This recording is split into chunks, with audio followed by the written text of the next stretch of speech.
Train number 12677 Bangalore Ernakulam superfast express Alappad station ഒന്നാമത്തെ പ്ലാറ്റ്ഫോമിലേക്ക് എത്തിച്ചേർന്നിരിക്കുന്നു.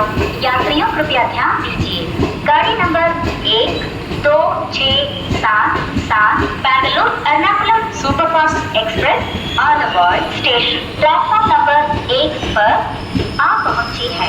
Your attention please. Train number 12677 Bangalore Ernakulam superfast express has arrived at आलवाड़ station. Platform number 1. Seat belt ജീവന്റെ സംരക്ഷണമാണ്. Car യാത്ര ചെയ്യുന്ന എല്ലാവരും seat belt ധരിക്കണം. വാഹനം പെട്ടെന്ന് നിർത്തുകയോ ഇടിക്കുകയോ ചെയ്താൽ ഡ്രൈവർ സ്റ്റിയറിംഗ് വീലിലും കോ ഡ്രൈവർ ഡാഷ്ബോർഡിലും ശക്തിയായി ഇടിച്ച് ആപത്ത് സംഭവിക്കാതിരിക്കാൻ സീറ്റ് ബെൽറ്റ് നിർബന്ധമായും ഉപയോഗിക്കണം. ഇത്തരം ഘട്ടത്തിൽ സീറ്റ് ബെൽറ്റ് നമ്മെ പിടിച്ചു നിർത്തുന്നു. ജീവന്റെ രക്ഷയ്ക്കുള്ള ലളിതമായ ഈ